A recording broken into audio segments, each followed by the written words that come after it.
Tracy.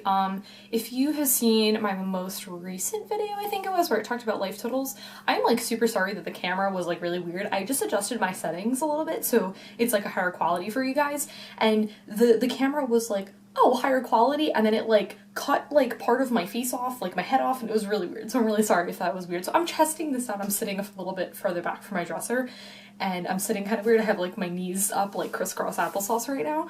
Does I even say that anymore? Or, I don't know, I just did. I don't even say that, but I just did right now. Okay, so I wanted to film this video for you guys because I think this is a really important topic, especially if you're someone who plays competitive Magic. And you know what, I think I've been thinking a lot recently about like my target demographic in terms of like what kind of people are watching my videos. And when I say that, I mean like, is it people who just play EDH? Is it people who play Modern, Legacy? Like, if you guys actually want to tell me, that'd be like super cool, because some people say, oh, I play EDH, like stuff like that. I think that's really interesting to me because I've been doing a lot of EDH videos where I feel like, you know, just because I haven't been playing Modern, I haven't talked a lot about Modern. And I kind of got worried because I was like, oh my gosh, I wonder if people are gonna stop like watching me or like whatever. So like that kind of was something that I was like thinking about.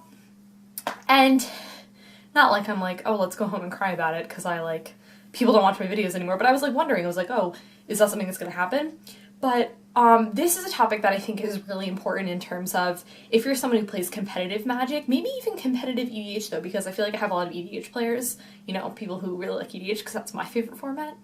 And I was thinking about this in terms of that there's a lot of people who think that there's a right and a wrong way of doing things. And one of the reasons why I think I really have been so not into playing competitive Magic recently has been because I don't like this, and I don't know how to say this mentality, and I don't know what the wording for this mentality that I want to call is, because I feel like they all have negative connotations. I was kind of sort of thinking of it as like an elitist mentality, but I feel like that makes it sound like I'm attacking people who think this way, and I'm so not.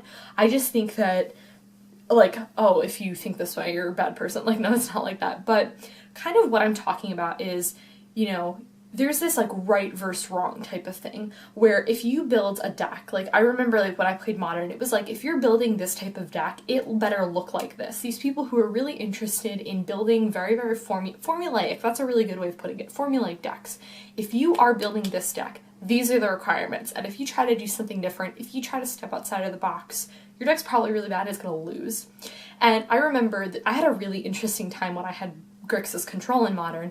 I think because that deck, and I don't know if it's still like this because I seriously, guys, I haven't looked at like anything in terms of Modern, so I really don't know what it looks like right now. And I don't even know if people are still playing that deck, to be honest, but the way that Grixis Control was when a couple months ago, like, wow, I seriously built the deck like a year ago. That's like really crazy to me. No, it was like more than a year. It was like, yeah, like basically a year ago. The deck kind of looked like, you know, you have like things like Tasigur, some ran Gurmag Angler, you had like Snapcaster Mages, but the real variations in the deck, I think, really were in, do you run Hand Disruption or do you run Counter Spells? I personally ran Hand Disruption. Hand Disruption. I don't know why that sounded weird when I said that. I personally ran Hand Disruption because that's kind of what I had readily available. I'm not really a huge fan of a lot of counterspells in Modern. I really like counterspells. It's not that I don't, but like, let's be real here, Remand is just terrible. Like, it's a terrible card. The only reason it's good is because it draws you a card. It's just not, and it counters everything, you know, it counters creatures, it counters instants, whatever. It's not like tied down to any like specific things. But I ran Hand Disruption. I can't say that. Hand Disruption. I ran Hand Disruption, and I really liked it.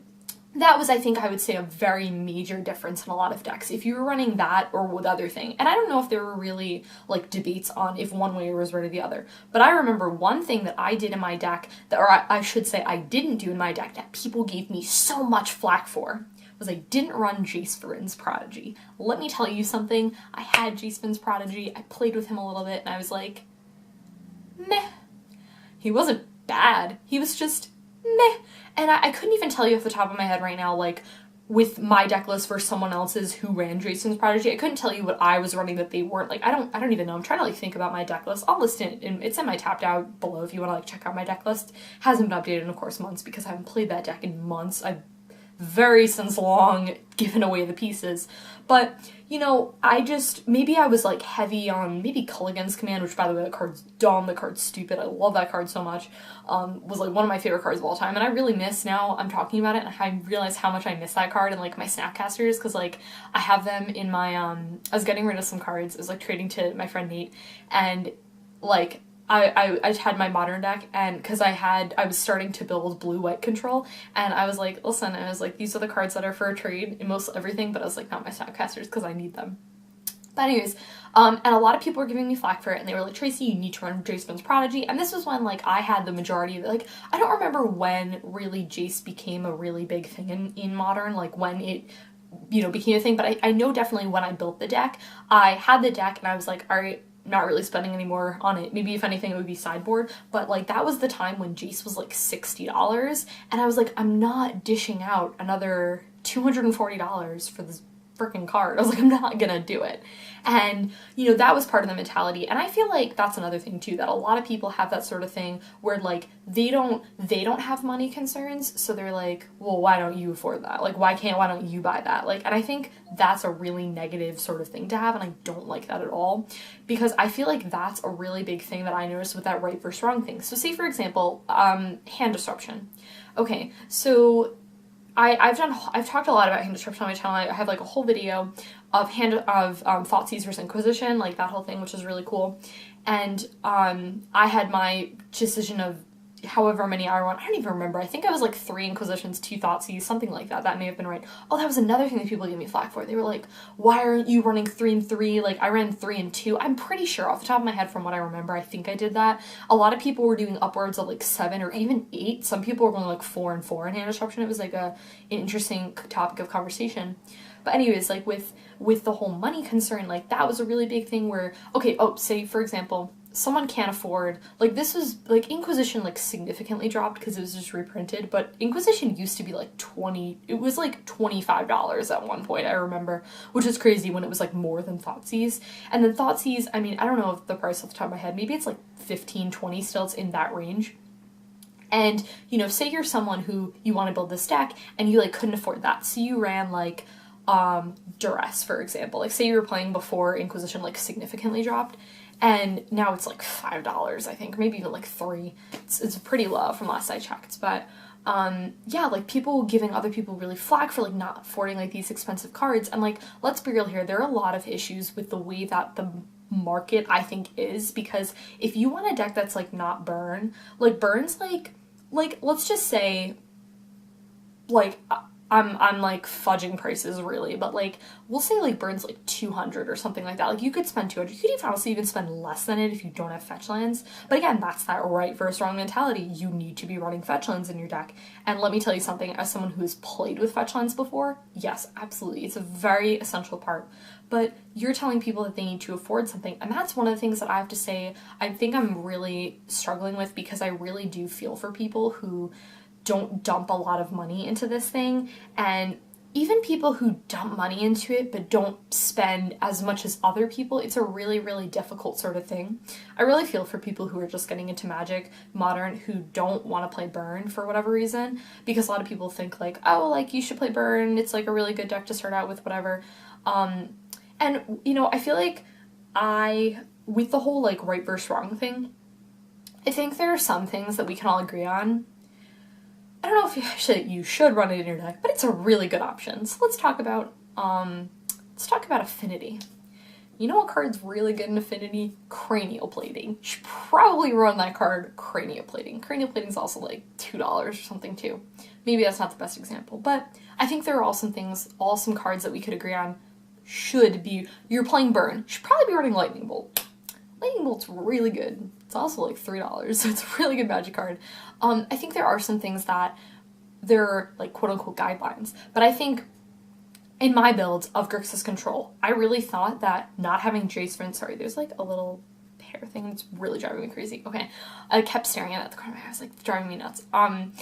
So that like was really frustrating to me, because I thought that my my build was fine. And when I asked people's opinion, I was like, well, like, what do you think? Like, what do you think I should do? And they were like, you should probably be running Jace Vryn's Prodigy. And I was like, I don't want to hear anything about Jace Vryn's Prodigy. So, like, now I get really salty, like, whenever I think about Jace Vryn's Prodigy, because I'm like, people were telling me to run Increase Control, and I didn't want to do it. And it was really frustrating.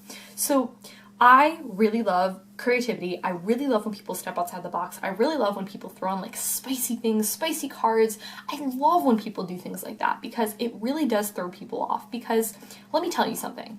You're sitting down and you're playing a game of Magic, and you're playing like a competitive format such as Modern, maybe Legacy too, where everyone is running around with their deck list looking exactly the same, and you do something to spice it up where people aren't expecting it and it throws people off. That's another thing I love about sideboards. Some people, like, your sideboard should really like never look consistent, which is another reason why I think I have kind of dipped out of Modern, because I don't like how it's kind of like changing a lot. Like, it's kind of like, you know, you have to kind of keep up with it and like change your sideboard and have access to a lot of cards that I just didn't want to buy, especially like really expensive cards for my sideboard. And I was like Blood Moons, and I was like, I really don't want to run around and buy like 5 Blood Moons. That's a lie, I wouldn't need 5, I would need like 2. But I was like, I don't want to do that.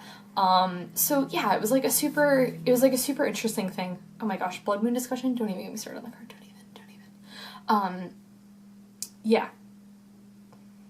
I don't know if I was gonna say anything else, but yeah, I don't know, that just like really bothers me. That really bothers me when people are like, you should be doing this. Like, don't tell me to live my life. I'm gonna do whatever I want. There are some guidelines, there are some, I don't know, guidelines is not the right word, but there are some things that people typically do and have in decks, but I don't think it's a, you have to do this, or like, do whatever you want. I really do think that that allows like for some creativity. Like, let me tell you something, when I played even just decks as a whole, this was seriously about a year ago, when I went to a GPT, maybe it was, and I top eighted, yo fam, that was lit, that was so fun, I had such a great time, and I went into top 8, it was great. I was playing Blue-Eye Control then, and that deck threw so many people off, because they were like, I remember playing against 2 Affinity players, and let me tell you something about Blue-Eye Control, they literally destroy Affinity. Affinity either A, wins on turn 4, maybe turn 3 if you're lucky, or B, they just get crushed by Blue-White because you kill all of their things and then they can't do anything, and then they're like, cranioplating my Ink Moth Nexus, and you're like, path your thing, and then you just Supreme Verdict and just kill all their things, so it's great. Or then you just like Ghost Quarter their lines, you just like beat them in the face, like they just don't win, it's great. And yeah, so I like remember playing that, and it threw so many people off because I was not only playing Blue-White, but I was playing this very unusual list. I was playing like Wall of Denials. Do you even know what that card does? Let me tell you, fam. It is a 3 mana, 1 colorless, 1 white, and 1 blue, 0-rate Defender Shroud. The card is the nuts, let me tell you something. So I was playing a very unusual list, and it threw so many people off their game, and it was so fun. So, I don't know, I feel like stuff like that is like really cool, and I feel like people should do things like that more, but I feel like they're really scared to like step outside the box because they're worried of being ridiculed, or you should play this. Like, actually don't tell me to live my life. So, yeah. Today's lesson with Tracy is, don't tell me how to live my life. Okay, yeah, that was it. That was all I got. Let me know what you guys think about this whole topic, and I will talk to you guys later. Bye.